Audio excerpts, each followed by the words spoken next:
നമസ്കാരം. മലയാളി വാർത്തയിലേക്ക് സ്വാഗതം. ജനാധിപത്യ മൂല്യങ്ങളെ ഉയർത്തിപ്പിടിച്ച് കേരളം വീണ്ടും ഒരു നിയമസഭാ തെരഞ്ഞെടുപ്പിലേക്ക്.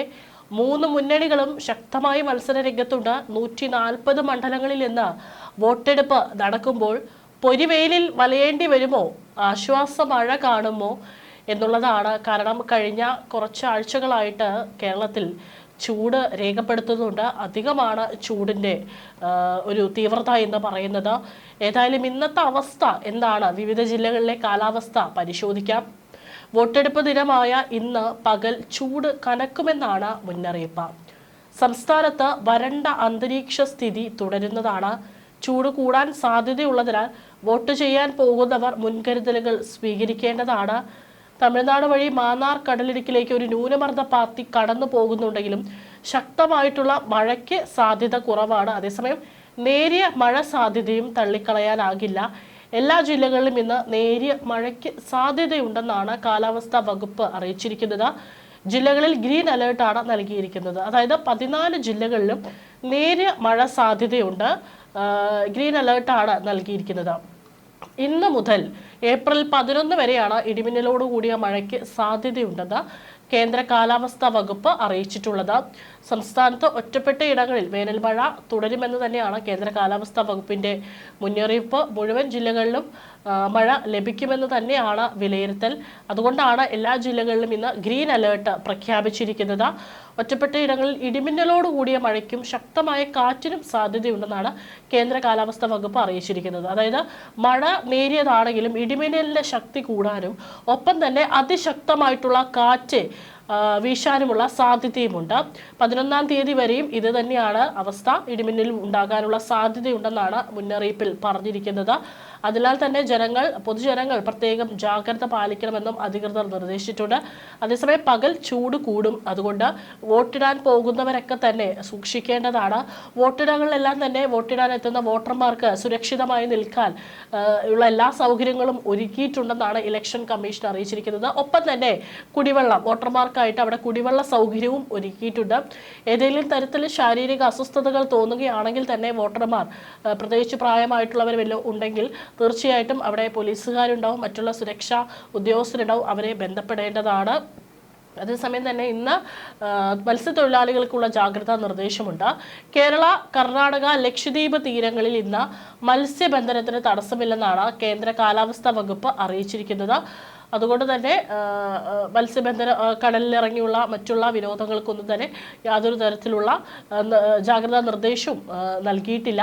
പക്ഷേ വോട്ടിന് പോകേണ്ടവർ ശ്രദ്ധിക്കേണ്ടത് നിർജ്ജലീകരണം ഒഴിവാക്കാൻ ഇടയ്ക്കിടെ വെള്ളം കുടിക്കുക, ക്യൂവിൽ നിൽക്കുമ്പോഴും മറ്റും തണൽ ലഭ്യമായ സ്ഥലങ്ങൾ തിരഞ്ഞെടുക്കുക, ഒപ്പം തന്നെ തൊപ്പിയോ കുടയോ ഉപയോഗിക്കുക, ദേഹാസ്വാസ്ഥ്യം തോന്നിയാൽ ഉടൻ വൈദ്യസഹായം തേടുക.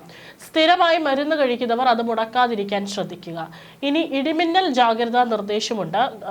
ഈ 14 ജില്ലകളിലും മഴയ്ക്കൊപ്പം തന്നെ ഇടിമിന്നൽ നിർദ്ദേശമുണ്ട്. അതുകൊണ്ട് ഇടിമിന്നൽ ജാഗ്രതാ നിർദ്ദേശങ്ങൾ വായിക്കാം.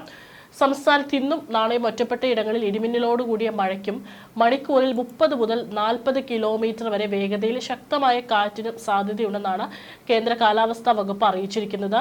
ഇടിമിന്നൽ അപകടകാരികളാണ്. അവ മനുഷ്യന്റെയും മൃഗങ്ങളുടെയും ജീവനും വൈദ്യുതി ആശയവിനിമയ ശൃംഖലകൾക്കും വൈദ്യുതി ചാലകങ്ങളുമായി ബന്ധിപ്പിച്ചിട്ടുള്ള വീട്ടുപകരണങ്ങൾക്കും വലിയ നാശനഷ്ടം സൃഷ്ടിക്കുന്നുണ്ട്. ആയതിനാൽ പൊതുജനങ്ങൾ മുൻകരുതൽ കാർമേഘം കണ്ടു തുടങ്ങുന്ന സമയം മുതൽ തന്നെ സ്വീകരിക്കേണ്ടതാണ്. ഇടിമിന്നലുള്ള സമയത്ത് വാഹനത്തിനകത്ത് തന്നെ തുടരുക. കൈകാലുകൾ പുറത്തിടാതിരിക്കുക. വാഹനത്തിനകത്ത് നിങ്ങൾ സുരക്ഷിതരായിരിക്കും. സൈക്കിൾ, ബൈക്ക്, ട്രാക്ടർ തുടങ്ങിയ വാഹനങ്ങളിലുള്ള യാത്ര ഇടിമിന്നൽ സമയത്ത് ഒഴിവാക്കുകയും ഇടിമിന്നൽ അവസാനിക്കുന്നത് വരെ സുരക്ഷിതമായ ഒരു കെട്ടിടത്തിൽ അഭയം തേടുകയും വേണം. മഴക്കാറ് കാണുമ്പോൾ ഈ തുണികൾ എടുക്കാൻ ടെറസിലേക്കോ മുറ്റത്തേക്കോ ഇടിമിന്നലുള്ള സമയത്ത് പോകരുത്. കാറ്റിൽ മറിഞ്ഞു വീഴാൻ സാധ്യതയുള്ള വസ്തുക്കൾ കെട്ടിവെക്കുക. ഇടിമിന്നലുള്ള സമയത്ത് കുളിക്കുന്നത് ഒഴിവാക്കുക. ടാപ്പുകളിൽ നിന്ന് വെള്ളം ശേഖരിക്കുന്നതും ഒഴിവാക്കുക. പൈപ്പിലൂടെ മിന്നൽ മൂലമുള്ള വൈദ്യുതി സഞ്ചരിച്ചേക്കാം. ഇടിമിന്നൽ ഉണ്ടാകുമ്പോൾ ജലാശയത്തിൽ മീൻ പിടിക്കാനോ കുളിക്കാനോ ഇറങ്ങുവാൻ പാടില്ല. കാർമേഘങ്ങൾ കണ്ടു തുടങ്ങുമ്പോൾ തന്നെ മത്സ്യബന്ധനം, ബോട്ടിംഗ് തുടങ്ങിയ പ്രവൃത്തികൾ നിർത്തിവെച്ച് ഉടനെ അടുത്തുള്ള കരയിലേക്ക് എത്താൻ ശ്രമിക്കണം. ഇടിമിന്നലുള്ള സമയത്ത് ബോട്ടിന്റെ ഡെക്കിൽ നിൽക്കരുത്. ചൂണ്ടയിടുന്നതും വലയെറിയുന്നതും ഇടിമിന്നലുള്ള സമയത്ത് നിർത്തിവെക്കണം. പട്ടം പറത്തുന്നത് ഒഴിവാക്കുക. ഏതായാലും ജാഗ്രതാ നിർദ്ദേശങ്ങൾ കൃത്യമായി തന്നെ പാലിക്കേണ്ടതാണ്. ഏതായാലും ഈ വർഷം എന്തായിരിക്കും ഇനിയിപ്പോൾ വേനൽ മഴ കഴിഞ്ഞു കഴിഞ്ഞാൽ ഇന്ത്യയിലെ മൺസൂൺ സാധാരണയേക്കാൾ ദുർബലമായേക്കാം എന്നുള്ള റിപ്പോർട്ടുകളൊക്കെ തന്നെ പുറത്തു വരുന്നുണ്ടായിരുന്നു. കാരണം കാലാവസ്ഥാ പ്രവചനം അനുസരിച്ചിട്ട് ഒരു വലിയ രീതിയിലുള്ള കാലാവസ്ഥാ മാറ്റത്തിനുള്ള സാധ്യതയാണുള്ളത്. മൺസൂൺ മഴയിൽ ചെറിയ കുറവുണ്ടാകാനുള്ള സാധ്യതയുണ്ട്. ഇത് വിവിധ മേഖലകളിൽ പ്രതിഫലിക്കാൻ ഇടയുമുണ്ട്. മുഴുവൻ മൺസൂൺ സീസണിലെയും മൊത്തം മഴ സാധാരണത്തേക്കാൾ 6% കുറവായിരിക്കും. ജൂൺ മുതൽ സെപ്റ്റംബർ വരെയുള്ള 4 മാസങ്ങളിൽ മൊത്തം മഴയുടെ 94% ലഭിക്കും. ജൂൺ മുതൽ സെപ്റ്റംബർ വരെയുള്ള 4 മാസത്തെ സാധാരണ ശരാശരി 868.6 മില്ലിമീറ്റർ ആണ്. ഈ വർഷം ഏകദേശം 817 മില്ലിമീറ്റർ മഴ പ്രതീക്ഷിക്കുന്നു. ഒരു നിശ്ചിത പ്രദേശത്തിന് ഏകദേശം 30 വർഷത്തിനുള്ളിൽ ലഭിക്കുന്ന ശരാശരി മഴയാണ് LP, അതായത് ലോങ് പീരിയഡ് ആവറേജ് സൂചിപ്പിക്കുന്നത് എന്നതും ശ്രദ്ധിക്കേണ്ടതാണ്. മൺസൂൺ മനസ്സിലാക്കുന്നതിനുള്ള ഒരു മാനദണ്ഡമാണിത്. അതിന്റെ അടിസ്ഥാനത്തിലാണ് ഒരു വർഷത്തെ മൺസൂൺ സാധാരണമാണോ, നല്ലതാണോ, ദുർബലമാണോ എന്ന് നിർണ്ണയിക്കുന്നത്.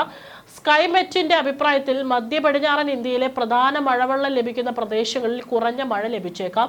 പഞ്ചാബ്, ഹരിയാന, രാജസ്ഥാൻ എന്നിവിടങ്ങളിൽ ഓഗസ്റ്റ് സെപ്റ്റംബർ മാസങ്ങളിൽ സാധാരണയിലും താഴെ മഴ ലഭിക്കുമെന്ന് പ്രതീക്ഷിക്കുന്നു. അതേസമയം കിഴക്കൻ വടക്ക് കിഴക്കൻ ഇന്ത്യൻ, അതായത് ബീഹാർ, പശ്ചിമ ബംഗാൾ, അസം, മേഘാലയ മുതലായവ രാജ്യത്തിന്റെ മറ്റു ഭാഗങ്ങളെ അപേക്ഷിച്ച് മികച്ച മഴ ലഭിക്കുമെന്ന് പ്രതീക്ഷിക്കുന്നു. ജൂലൈ ഓഗസ്റ്റ് മാസങ്ങളിലെ മഴ കുറയുന്നത് നെല്ല്, ചോളം, സോയാബീൻ തുടങ്ങിയ വിളകളെ ബാധിച്ചേക്കാം. കാർഷിക മേഖലയ്ക്ക് ജലക്ഷാമം ഉണ്ടായേക്കാം. അതേസമയം അണക്കെട്ടുകളിലും കുളങ്ങളിലും ജലസംഭരണം കുറയുന്നത് വേനൽക്കാല പ്രതിസന്ധിയെ കൂടുതൽ വഷളാക്കും. കൂടാതെ എൽ നീനോ ഈ വർഷം ചൂട് വർദ്ധിപ്പിക്കുമെന്നും പ്രതീക്ഷിക്കുന്നു. കാലാവസ്ഥാ വകുപ്പ് അനുസരിച്ച് പടിഞ്ഞാറൻ അസ്വസ്ഥതകൾ കാരണം ഏപ്രിൽ ആദ്യം മഴയും ഇടിമിന്നലും തുടരുന്നു. കാറ്റിന്റെ വേഗതയും ഈർപ്പവും താപനില കുറയാൻ കാരണമായി. ഏപ്രിൽ 9 ആകാശം ഭാഗികമായി മേഘാവൃതമായിരിക്കും. ഏപ്രിൽ 10-നും 11-നും കൂടുതൽ തെളിഞ്ഞ കാലാവസ്ഥ പ്രതീക്ഷിക്കുന്നു.